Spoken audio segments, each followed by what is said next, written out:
nation will endure as it has endured. Our long national nightmare is over. Give me a break. That's a bunch of malarkey.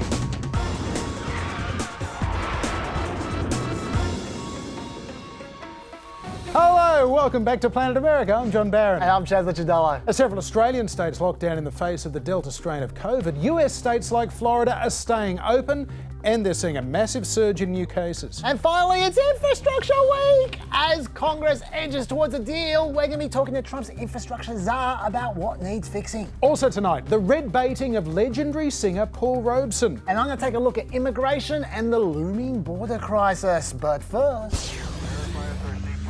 Don't look now, but Washington may be working. Hopes remain high there will be enough votes to pass a bipartisan infrastructure spending bill as early as next Monday.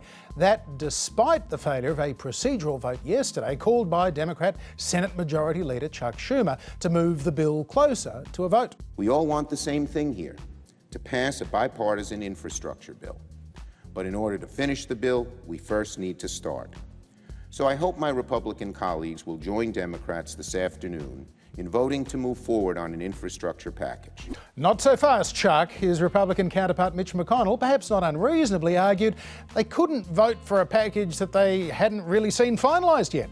There's no outcome yet, no bipartisan agreement, no text, nothing for the Congressional Budget Office to evaluate, and certainly nothing on which to vote. Not yet. Not yet, but not yet a no either from Mitch. And curiously, Senator Schumer ultimately voted against his own motion to proceed, which is a technicality so that he can bring up another vote next week. The cause for confidence on reaching a deal still, with about $600 billion worth of new infrastructure spending, is this. The bipartisan group of senators working on the detail of the bill along the lines of the framework agreed to last month with the White House. They issued a statement after that failed vote saying they are still optimistic that we will finalise and be prepared to advance this historic bipartisan proposal. And there are 10 Republican signatories to that statement, which is the magic number to overcome a filibuster in the Senate. So this thing looks like it's happening. Probably, Chaz. You're quite optimistic there, John. Look, to be fair to Chuck Schumer, though, I know voting for a bill before it's been written seems insane, but that's not exactly what he was proposing. This is how Schumer put it. This is how we work in the Senate. We put a shell bill, it's actually a House bill, because you need a bill from the House if you're dealing with fiscal consequences, on the floor. And you move to proceed and then you build on it. No one's voting on anything except to move forward on a bipartisan bill tomorrow. It's just a vote on whether senators are ready to begin debating the issue. Yeah, so it's kind of like voting to begin discussion about what might go in that bill that you then vote on. Right. Look, Mitch McConnell knows what I'm talking about because he tried to do the same thing with repealing Obamacare back in 2017. That's the process John McCain was giving the thumbs down to. What's going to happen though? Well, I don't know, because at the same time as he's sorting this bill out, Schumer's trying to work out what will be in a $3.5 trillion reconciliation bill that will only be voted for by Democrats and will supposedly include all the stuff Republicans don't support, including a clean electricity standard that requires companies to use increasing amounts of renewable power, larger health insurance subsidies, Medicaid expansions, paid family leave, paid medical leave, universal pre-kindergarten funding, an expansion of Medicare to include dental, vision and hearing care, and a child tax credit extension, amongst other things. Now, you might be wondering, why would Republicans agree to participate in this bizarre process? Well, when it was first suggested a month ago, Lindsey Graham certainly had some queries. He said, if Schumer's going to tie the two bills together, he can forget it. That's extortion. I'm not going to do that. There's no way. You look like a fucking idiot now. I don't mind bipartisanship, but I'm not going to do a suicide mission. Yet yesterday, a letter was supposedly sent promising to vote to proceed on Monday if there's the kind of bipartisan agreement John just talked about. And that letter was signed by 11 Republicans. And One of those senators, John, who signed that letter? Lindsey Graham. Old potty mouth himself. How about that? I'm done trying to pick where this train's heading. Yeah, let's see. Look, if a bipartisan infrastructure bill passes, it will mark a major political victory for President Biden and prove the skeptics who say that Washington is completely broken are wrong, or at least not always right. DJ Gribben knows just how tough it can be to get agreement on infrastructure. He was appointed infrastructure czar by President Trump in 2017, charged with trying to fulfill Trump's election promise to inject $200 billion. But he departed just over a year later with infrastructure a byword for political inaction. DJ Gribben, welcome to Planet America. John, thank you for having me. It's a pleasure being here. Obviously, this is an area of almost infinite need, but what would you say are the highest priority? Where is the greatest demand for infrastructure in America today? And John, that is a fantastic question. And I really wish that we had started the conversation here in the U.S. with that question. Instead, we've lapsed into this unusual habit of talking about, should we spend $1 trillion? Should we spend $2 trillion? Should we spend $3 trillion? Before taking a step back and assessing the true need. And the answer to your question of what is the need is it varies widely across the country, right? So we have tens of thousands of communities with different infrastructure needs. And one of the challenges in trying to assess that need is you'll have communities that have schools in a great shape but need a water system funding, or you have school communities that have water that is functioning really well, but they need broadband. So when you think about all of the infrastructure needs in a highway, ports, airports, highways, bridges, all of those community infrastructure needs just vary significantly from one part of the country to the other. DJ, whenever politicians talk about infrastructure, they inevitably bring up roads and bridges. Do American roads and bridges really require that much attention? Again, they do, depending on what part of the country in the U.S. that you're in. So one of the challenges that we have is that our urban infrastructure is suffering from decades of underinvestment and inappropriate maintenance, or just not maintaining it. And so if you drive through urban parts of the US, lots of potholes, lots of rough roads. So yes, there's a huge need there. You go to other places in the US like Florida that has the Florida Turnpike Enterprise, which charges tolls for its roads. And those roads are in great shape. So again, the really tricky part about infrastructure, we talk about infrastructure in the US, obviously like Australia, we're an entire continent, right? Or most of a continent, 330 million people, tens of thousands of communities. And so the quality of infrastructure varies markedly from one part of the nation to another. Now, DJ, I know, as you are no doubt intensely conscious of the fact that Infrastructure Week became kind of a running joke in Washington, D.C. during the Trump administration. Why did it prove to be so difficult to get anything done on the infrastructure front? So I think Infrastructure Week, I lived Infrastructure Week. So I know about Infrastructure Week. And in fact, it became a running joke here in Washington about what seems like a relatively simple task being quite difficult, and kind of getting in one's own way as you were trying to execute on that task. And so it actually made its way into, the phrase infrastructure made its way into the Urban Dictionary. And we're struggling through that currently. But there was challenges to do infrastructure, and part of it we've touched on. I think there are three major challenges to get infrastructure done. One, we've touched on, which is just the highly diverse nature of the need. So we have a highly fragmented demand and the centralized nature of the supply, which is the federal government. So that's a bit of a organizational and foundational mismatch, right? Secondly, is the finance expectations. People come to this debate thinking, great, I'm going to get stuff that someone else pays for. And as you start drilling down into the debate, all of a sudden, well, wait a minute, this isn't free stuff. We do have to raise taxes, or we do have to charge fees. There's actually a cost to this benefit. That slows it down. And then finally, it's hard for the federal government to kind of get fixated and focused on what it can be most impactful doing, which is simplifying the permitting process. It can take 4 years, on average, it takes 4 years to permit a project in the US, and that's just disastrous. So I think I'm quite encouraged that there's a bipartisan proposal that's on the table that's being debated, as we speak.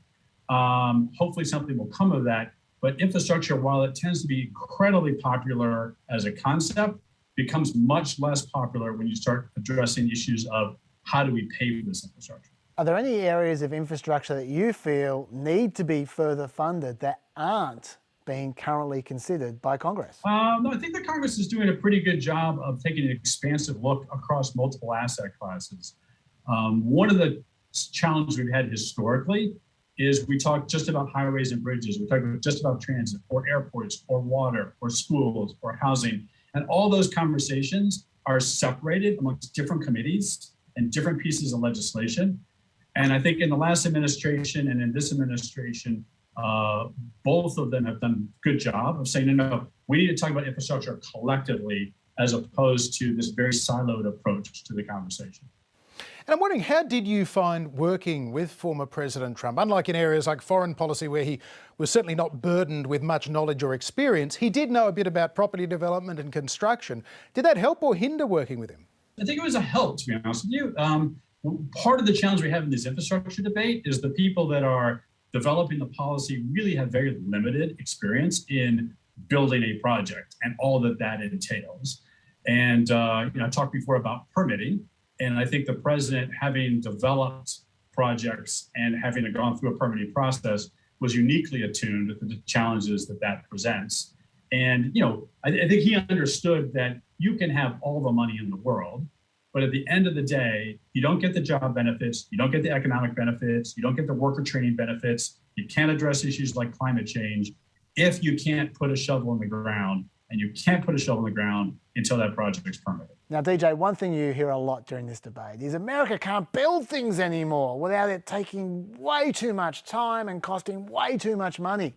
Is that actually true? I want to thank you so much for asking that question, because one of the challenges of making federal funds available is that it can mask the incredible inefficiencies we have in this country in delivering projects. There was a New York Times article that ran a couple of years ago that said it costs 700% more to build a transit tunnel in New York City than it does anywhere else in the world. Second runner-up was Paris. So the challenge is that we really need to take a long, hard look at why these projects are so expensive and why they take so long.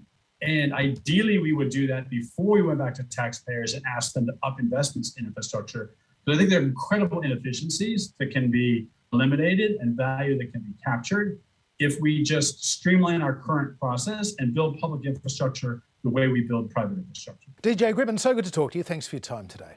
Thank you for having me. America is facing rising COVID numbers in every single state for the first time since the rollout of the coronavirus vaccine picked up pace in January. President Biden blames vaccine hesitancy fueled by online misinformation during the Delta strain surge, and he was not mincing his words when it came to Facebook's particular role in that. What's your message to platforms like Facebook? They're killing people.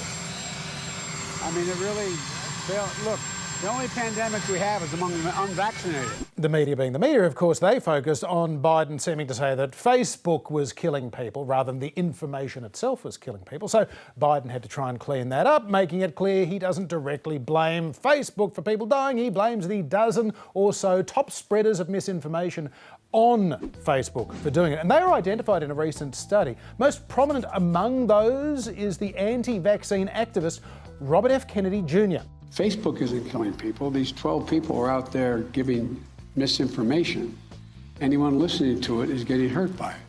It's killing people. Okay, so basically it was a good old-fashioned gaffe from Gaffy McGaffface Joe Biden. Meanwhile, the misinformation super spreader-in-chief, Florida businessman and former President Donald Trump, is up to his old tricks. Have you noticed that the radical left is now admitting I was right about everything they lied about before the election? Hydroxychloroquine works. I guess a lot of us are having flashbacks to May last year roundabout now, and so too it seems is Donald Trump, because he is pushing a recent observational study of hydroxychloroquine, which experts describe as having, quote, several flaws. One suggesting, quote, it wouldn't get a passing grade in a beginner's course in statistics in any school of public health in the United States. Fact checkers point out, quote, it hasn't been peer reviewed, and in simple terms they say it's bad science. It fails to show cause and effect. There is no link between the drug and better patient outcomes. Numerous other studies, quote, did not find a benefit from administering hydroxychloroquine to COVID patients, but we have known that for well over a year, of course. Still, on the bright side, those other purveyors of fine falsehoods at Fox News changed their tune somewhat this week after months of this kind of stuff. If vaccines work, why are vaccinated people still banned from living normal lives? Honestly, what's the answer to that? It doesn't make any sense at all. If the vaccine is effective, there is no reason for people who have received the vaccine to wear masks or avoid physical contact. So maybe it doesn't work and they're simply not telling you that. Okay, I think we better play the sting. Well, this week, Sean Hannity rather belatedly got on board the vaccine train. Please take COVID seriously. I can't say it enough. Enough people have died. We don't need any more deaths. Research like crazy. Talk to your doctor, your doctors, medical professionals you trust based on your unique medical history, your current medical condition, and it absolutely makes sense for many Americans to get vaccinated. I believe in science. I believe in the science of vaccination. I don't know what they did to Sean Hannity, but I like it. A step in the right direction, to be sure. And it turns out that change in tune from Sean came as a result of some White House arm twisting. We understand also the importance of reaching Fox's audience about the COVID-19 vaccines and their benefits. And like we are with all of you here today, we of course are in regular contact. And we also make efforts to have officials out on a range of networks to talk about COVID-19. We don't see it as a partisan issue. We don't see vaccines as a political issue. It's an issue about keeping Americans safe.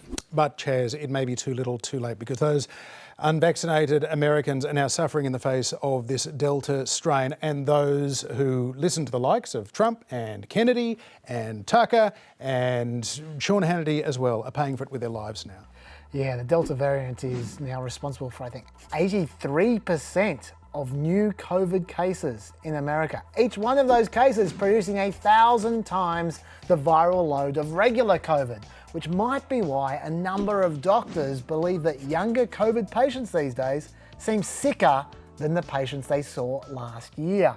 In terms of numbers, cases have tripled over the last few weeks to about 30,000 per day, much like the first wave last year. Hospitalisations, they're going up as well, but by a lot less, and deaths, they've barely budged at all. So why is that? Well, deaths usually lag cases by 2 to 3 weeks, but more importantly, there's vaccines now. You might have seen this stat. 99.7% of new cases are people who have not been vaccinated. Well, that is a bullshit stat because no one is testing vaccinated people who aren't showing symptoms. So we have literally no idea how many vaccinated people could be carrying COVID asymptomatically. The point of vaccines, though, is to stop you getting very sick. That is not bullshit. 99.5% of the American deaths from COVID right now are people who are not vaccinated. That is real. So the vaccinations are doing their job. Even on a not so serious case level, they seem to be doing something, because in America, states that have fully vaccinated half their residents seem to be averaging about a third of the new cases per capita as states that have vaccinated fewer than half of their residents. Bearing in mind, there might be a bunch of asymptomatic cases, of course, but you may have seen skeptics note that in Israel, where over 60% of the country is fully vaccinated, about 60% of the seriously ill patients have also been vaccinated. And that is true. But almost no one is going to hospital in Israel for COVID. It's only about 20 people a day, way less than before. And all the high-risk people have been vaccinated. So of course, some of those high-risk people would end up in hospital as well. But here's the simplest demonstration. These are the daily cases in Israel. See how they've been going up lately? Well, here are the deaths. There are almost none, which is quite a change from that third massive wave there when they weren't vaccinated. The vaccines are working. Here's a better example. These were the cases during the UK's second wave. The lower you go, the more days it was after the wave started. Now, these are the deaths during the second wave, okay? These are the cases during the UK's third wave. Not that much difference from the second wave, really, but these are the deaths from the third wave. They've nearly all gone away thanks to vaccines. And it's not just those two countries. The Netherlands, about 60% vaccinated as well. They're having one hell of a wave right now with the Delta strain, but deaths are nowhere near as bad as they were before the vaccine. By contrast, Namibia, about 1% vaccinated. They're also having a big wave, but look at the deaths. No vaccine means lots of deaths. Finally, here's an interesting one. Russia, it's about 14% vaccinated. It's also in the middle of a Delta wave, and their deaths are worse than at any time during the pandemic. That's a bit of a warning for Australia, which is vaccinated slightly less than Russia is. So, if that's all the case, why then is America flatlining on about 500,000 vaccine doses a day? Well, generally speaking, people point to three groups of hesitant people. Black people, the young invincibles, and Republicans. And yes, all three groups are less vaccinated than the population as a whole. Black people a little bit less, Republicans a lot less. But interestingly, there is actually a smaller share of black people who definitely refuse to get vaccinated, and a whole lot more Republicans refusing. So that does seem to be an issue. This makes it even clearer. The more counties voted for Biden on the right of the graph there, the more vaccinated those counties are. That's going up. It's a pretty clear trend. Like you suggested before, John, I think conservative media might have played a role in all this. I mean, check out Laura Ingraham's medical expert. There's no reason right now, no clinical reason to go get vaccinated. And this clip from Newsmax is an absolute Hall of Famer. I always think about just nature and the way everything works. And I feel like a vaccination in a weird way is just generally kind of going against nature. Like, I mean, if there is some disease out there, maybe there's just an ebb and flow to life where something's supposed to wipe out a certain amount of people, and that's just kind of the way evolution goes. Vaccines kind of stand in the way of that. Please die, he says. It's nature's plan. With all the vaccine bashing going on, it makes me think of Africa. America's had more than 332 million shots for a population of 332 million, whereas Africa's had 66 million shots for a population of 1.3 billion.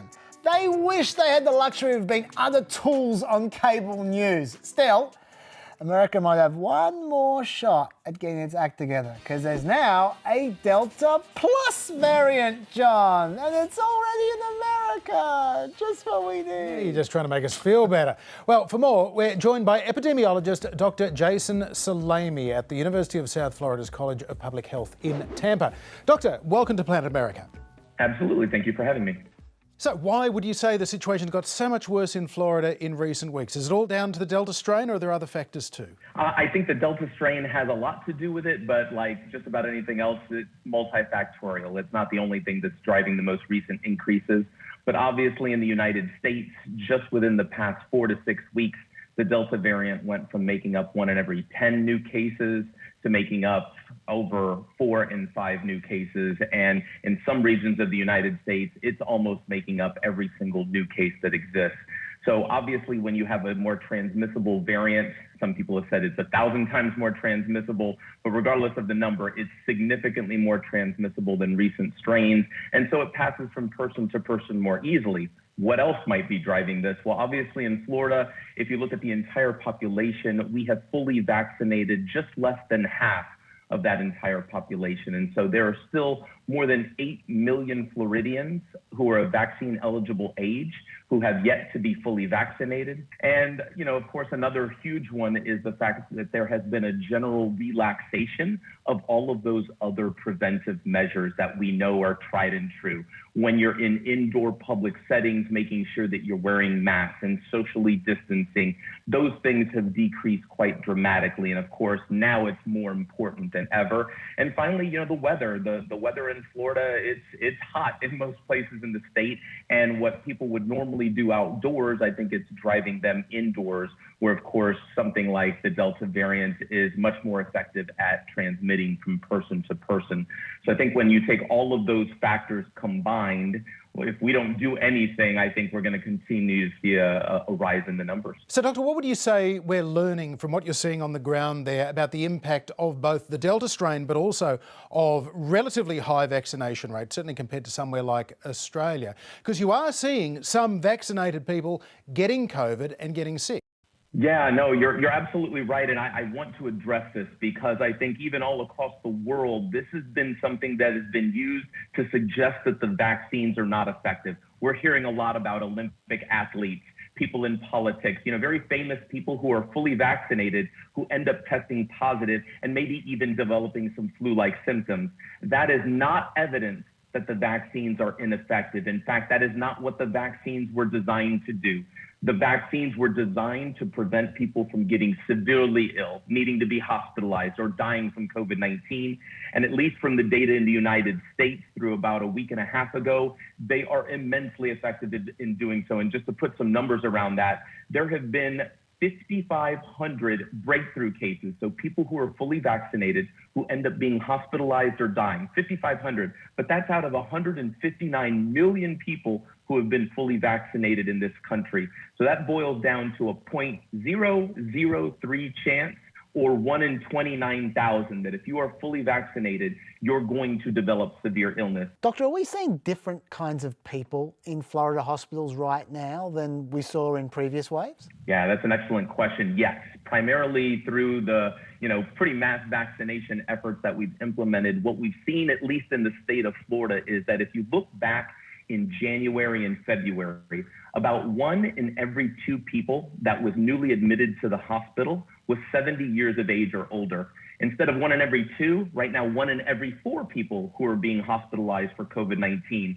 are 70 years of age or older. So we've seen a shift in the age distribution of hospitalized patients to younger ages. It's not necessarily because people of younger ages are more likely to be hospitalized. It's just that people who are in the 65 and older subgroup, they have much higher vaccination rates.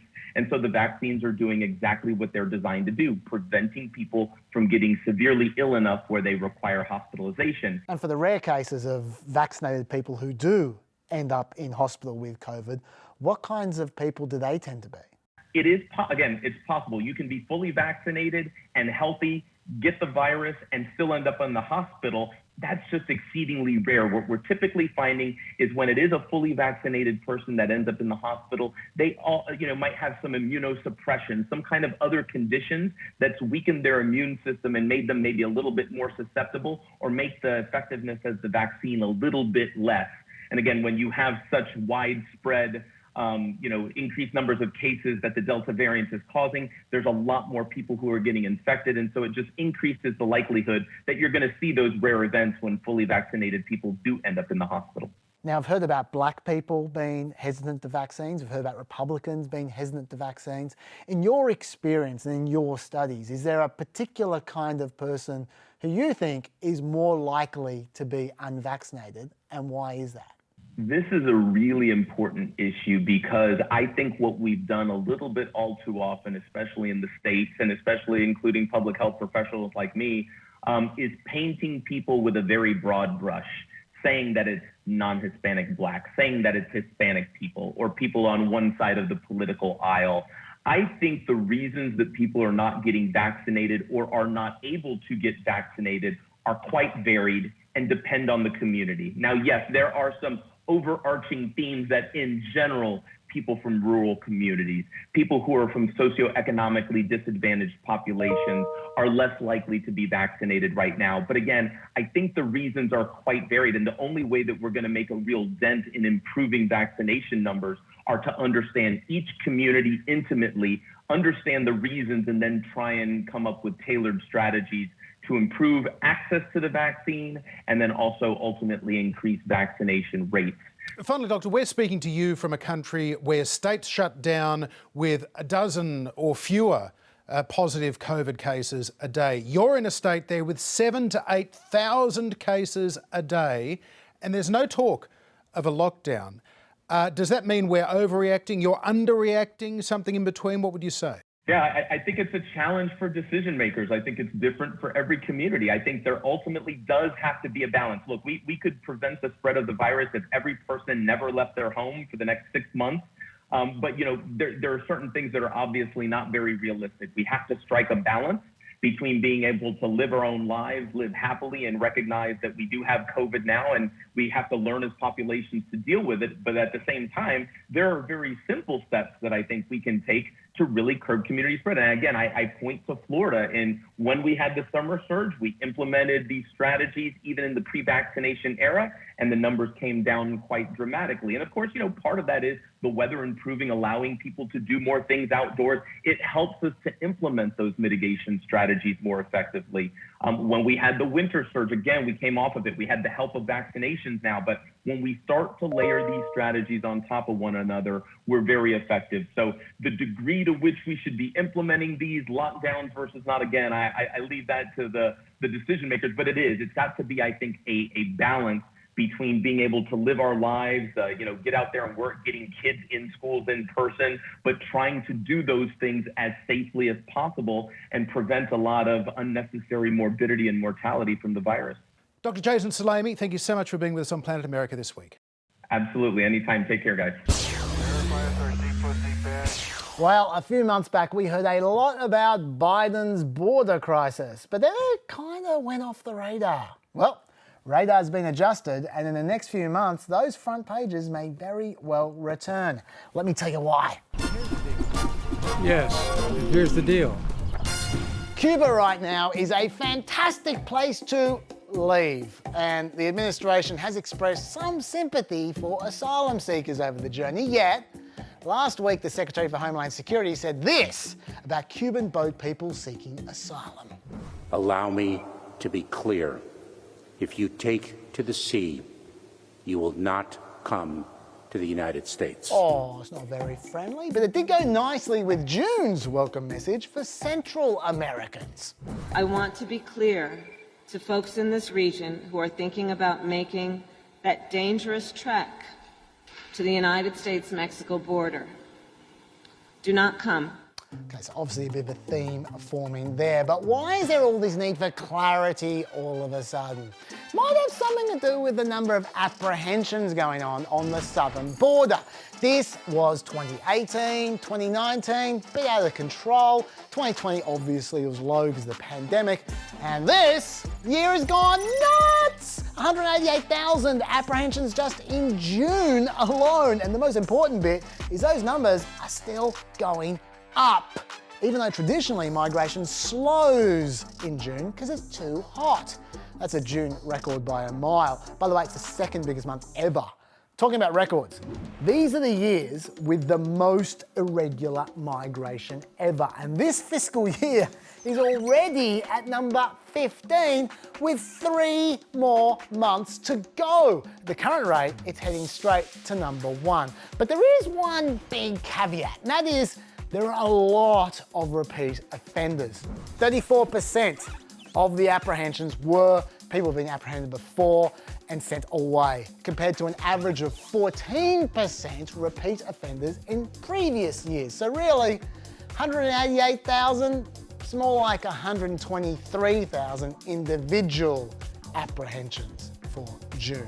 And there have actually been fewer individuals apprehended this fiscal year so far than there were in 2019 over the same period. You don't hear that very often, do you? Incidentally, 2019 also had the edge in families coming over. There were 55,000 family unit individuals apprehended in June, compared to the 2019 peak of 88,000 being apprehended. Although that could be an indicator the border situation could still get worse, admittedly, especially given they've just announced that customs are no longer going to detain pregnant women, women who recently gave birth, or women who are nursing. So that presumably might lead to more families making the journey. But people don't care about the families. What they really care about are the unaccompanied kids. These are their apprehensions for the last few years. But things have been improving a little bit recently, but not much, and these are all record numbers here yet. The news seems to have pretty much forgotten about them a bit. There's 2 reasons for that I can see. One, the administration's been processing those kids as fast as they can. Kids in dodgy customs facilities have dropped from almost 6,000 to about 800. They're only there now for 28 hours instead of 5.5 days back in April. And there's also fewer kids in the more comfortable health department facilities as well. They just push them straight through, out of sight, out of mind, especially seen as the press secretary said this on March 22. We remain committed to transparency. And of course, as I noted last week, we certainly want to make sure that the media has access to these sites. Sounds great, but that was 4 months ago and nothing has changed. No access means no sad photos, you see, but unfortunately it doesn't mean no problems. 188,000 apprehensions, that's a lot of pressure on the system. So much so that the Border Patrol says it doesn't have the time or space to, get this, test migrants for coronavirus unless they show obvious symptoms. Instead, they get the people who take the migrants later to test them after the migrants have spent days confined in tight spaces with a bunch of strangers. What could possibly go wrong? In fact, the border police are so under the pump, they've sometimes released asylum seekers into America without even taking the time to book them a court appearance. Sometimes they haven't even given them any paperwork at all. They just tell them to report on their own to an ICE office within 60 days and just let them go. At least 19,000 migrants have been released without a court date, and 3,400 of them actually did show up to an ICE office. That's a compliance rate of 18%. Not great, but it could get so much worse. You see, there's this thing called Title 42, which, glad you asked. Title 42 is part of American public health law. It bans entry into the US of anyone who could introduce a communicable disease. In other words, while COVID's a threat, they can bounce anyone they like. And they have. Out of the 1.3 million border apprehensions since the pandemic began, officials have immediately denied access to 973,000 of those apprehensions, mostly making exceptions for kids and some families. Now, as the pandemic goes on and the apprehensions go up, they're using this regulation less frequently, bit of a gap there, but still, they're using it a lot, 103,000 times last month, and that's the reason there are so many repeat offenders these days. These guys get bounced and they try again. But we may have reached a critical point, because under the threat of lawsuits and pressure from the left, the White House is talking about ending the use of Title 42 as soon as next week. Throw in the fact they're now allowing asylum claims for domestic and gang violence again. Trump got rid of them. Something, by the way, many of the Central American migrants are affected by. America could be looking at maybe 2, maybe even 3 times as many asylum seekers having to be processed by a system that is already struggling to cope. Or will they? This week, we've started hearing whispers that Biden might be getting cold feet and he might defy his base to keep Title 42 in place. It could be one of the most critical decisions for the young administration. So stay tuned. Yes, here's the deal. American celebrities have been getting involved with politics for a very long time. Sometimes, like Ronald Reagan or Arnold Schwarzenegger or Donald Trump, they do win elected office. Other times, though, it can come at a professional and personal cost. You can quickly alienate half of your audience by getting political. But few, if any, paid as high a price as one of the biggest stars of the first half of the 20th century, Paul Robeson. Paul Robeson was remarkable for many reasons. In the 1920s, the son of a former slave played professional football while studying at Rutgers and Columbia Law School. A brilliant mind and a great athlete, but Robeson is best remembered for his voice, one of the most distinctive in American music, a bass baritone so rich it was compared to deep bells ringing. Old Man River, that old man River, he must know something, but don't say nothing, he just keeps rolling. keeps on rolling along. Through his music, Paul Robeson gave voice to the hardships of the slave experience, suffused with dignity and defiance, and it resonated with workers of all colours during the toughest years of the Great Depression. He just keeps rolling along. Robeson performed around the world, packing the great concert halls of Europe and less traditional venues like mine sites, sometimes accompanied by jovially racist newsreel reporters. When you see a miner and a film star together, the husky one's the miner. Well, usually. And before he went away, of course, they asked him to sing. I saw Joey here last night, alive as you and me. Says I, but Joel, you're 10 years dead. I never died, says he. Robeson's choice of songs often carried a strongly pro-union, pro-worker message. In 1960, he gave an impromptu performance for construction workers at Bennelong Point on the site of the Sydney Opera House. But I keeps laughing instead of crying. I must keep fighting until I'm dying. And old man River, he'll just keep rolling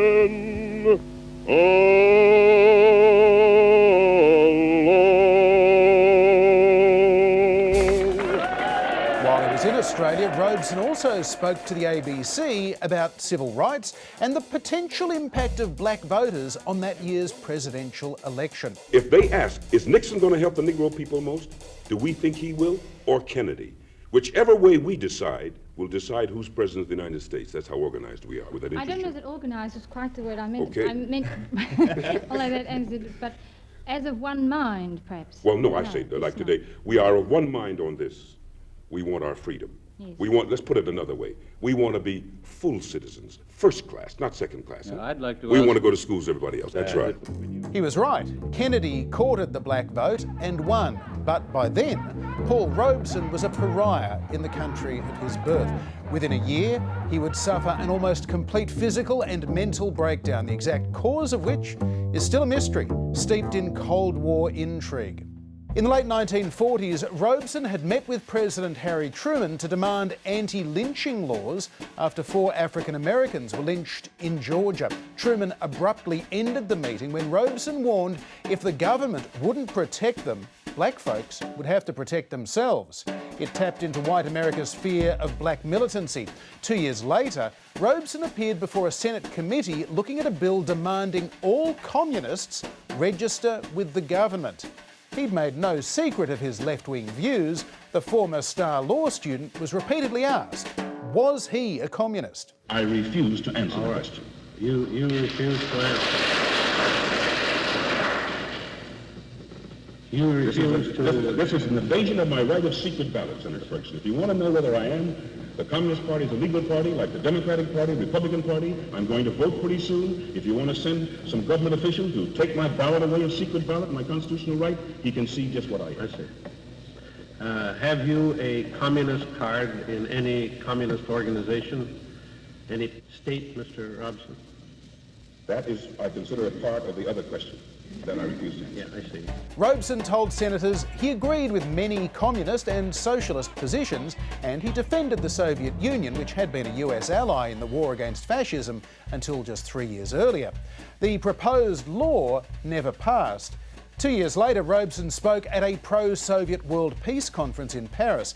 The Associated Press quoted the singer as saying, "It is unthinkable that American Negroes would go to war on behalf of those who have oppressed us for generations against the Soviet Union." The weird thing about that quote is it was reported by the AP the day before Robeson actually spoke. What he said was, "We are determined to fight for peace. We do not wish to fight the Soviet Union." Still, the reported remarks, rather than the actual remarks, created an outcry, and the US State Department cancelled Robeson's passport. He was called a traitor. blacklisted, his name was removed from the list of all-American football teams. Newsreels and records of Robeson were destroyed. In 1956, he was called before the infamous House Un-American Activities Committee, where he defended his support for communism, invoked his Fifth Amendment right against self-incrimination, and refused to name others who might be communists. Do you know Ben Davis? One of my dearest friends. He is as patriotic an American as can be, and you, gentlemen, are the non-patriots. Just a minute. You are the un-American. The hearing is now adjourned. I think it should be. I've endured all of this that I can. Can I read my statement? No! The meeting is adjourned. It should be. It would be another 2 years until the US Supreme Court ruled that no American could have their passports stripped from them, and Robeson was free to travel and perform around the world again. One of his first stops was in Moscow, where he was greeted as a hero even as he sang gospel songs to an atheist crowd. Did my Lord deliver Daniel, deliver Daniel, deliver Daniel? Did my Lord deliver? 3 years later, again in Moscow, something very strange happened to Paul Robeson. During a party in his hotel suite, the singer began acting strangely. He locked himself in a bedroom and tried to take his own life. He survived, only to attempt suicide again 3 days later. Later still, in London, he suffered panic attacks, paranoia, depression, and again tried to end his life. Paul Robeson was given electric shock therapy and he was heavily medicated. Later, he was transferred to East Germany for more psychotherapy. The official diagnosis was what was then called manic depression or bipolar disorder, although Robeson's family believed he'd been drugged, initially with high doses of the hallucinogenic LSD by CIA agents at that party in Moscow. Either way, Robeson was a shadow of his former self. Unable to perform, he lived out the final 13 years of his life in seclusion in Harlem and Philadelphia. In retrospect, Robeson's support for Stalinist Russia was naive. He was undoubtedly exploited for propaganda purposes, but his support for workers of all races made him a significant progressive and civil rights leader. So, was Paul Robeson a member of the Communist Party? As he repeatedly said, as long as he was loyal to America, the US Constitution guaranteed his right to hold views that some might regard as communist and not to have to disclose it. He was free to vote for whomever he chose.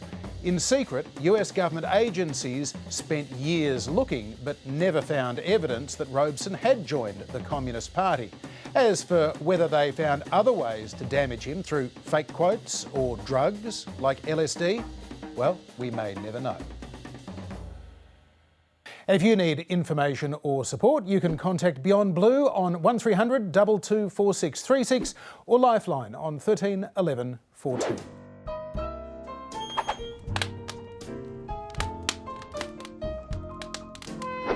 The fire may be fake, but the chats get real. Welcome back to the Fireside Chat. And when Joe Biden was sworn in as America's 46th president 6 months ago this week, he inherited a nation facing a crisis unlike any seen since the Civil War. Congratulations, Mr. President.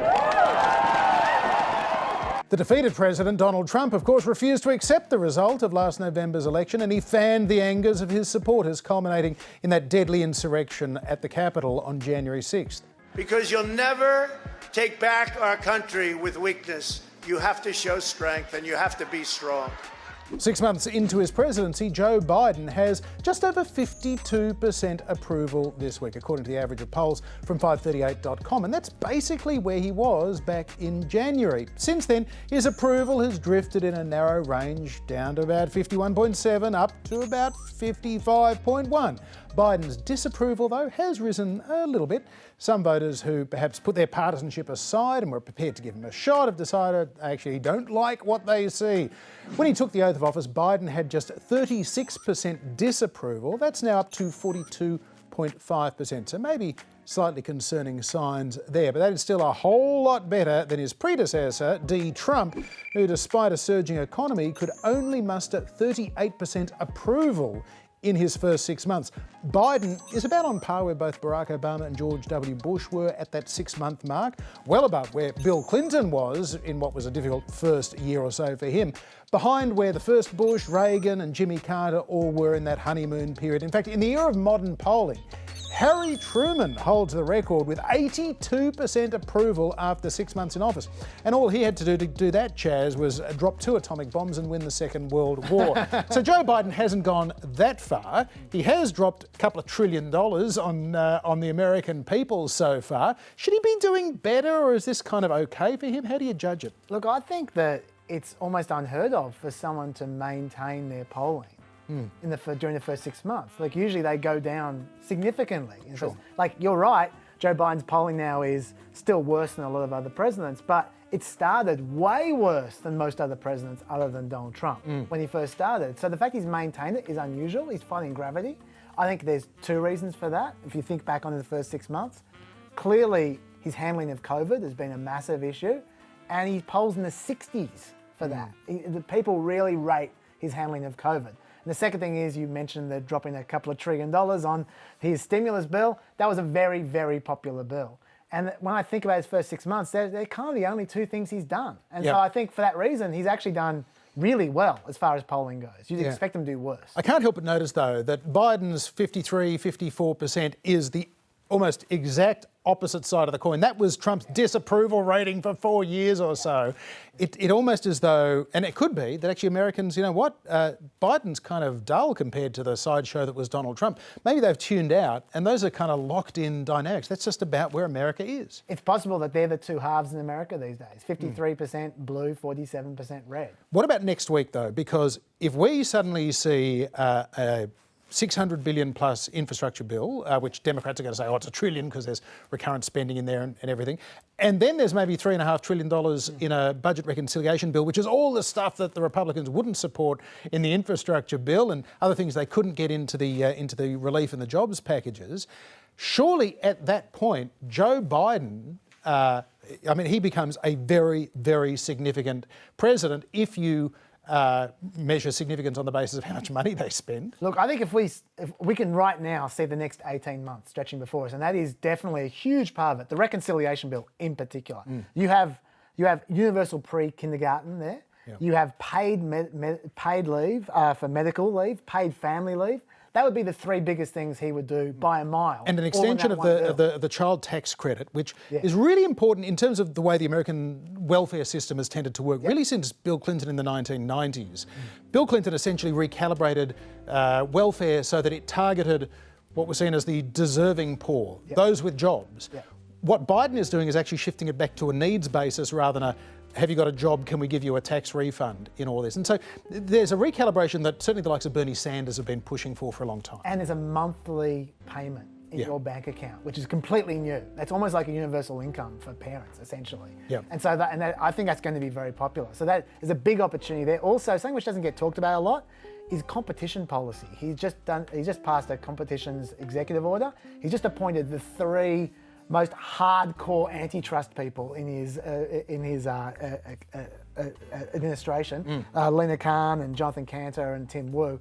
I think there's a real potential for populism there, like a sort of a lefty kind of populism, but sort of busting, trust busting, promoting competition. So there's an opportunity there. But on the other hand, there's some potential problems coming as well. Inflation, definitely a potential problem. Crime, he polls terribly for crime. He's in the 30s, low 30s. Immigration, I talked about at length on the wall. That's a real potential problem. So none of them are going away. They're all going to be around for the next 18 months. Which makes you wonder, what has Joe Biden done or not done in 6 months that means that he's polling badly on crime? Crime really hasn't been an issue unless you're looking at crime as a border protection issue or as kind of a part of race or gun control. He's a guy in charge. So you own all the problems and you can sometimes claim the credit for the good things that happen as well. Well, look, we are just about out of time for another week on Planet America. We will be back at the same time next week, Chaz. We will. You can find longer versions of this week's interviews and extra stuff on iView, Facebook and YouTube. And there's another pet podcast right there as well. And we will leave you tonight with a clip that a number of people online this week, Chaz, said sort of reminded them of the kind of stunt that you might have been involved with back in the day before you became a serious political pundit. Trumpy Republican Congress members Matt Gaetz and Marjorie Taylor Greene thought they met a fan when they went for a photo op on a beach this week, but it didn't quite work out that way. Take a look. Bye. Oh my God, I'm so excited. I'm so excited. I mean, everyone thinks you're crazy. I don't think you're crazy. People think you're a pedophile. I don't think you're a pedophile at all. I don't think he's a pedophile at all. The charges against him are totally false. They're totally false.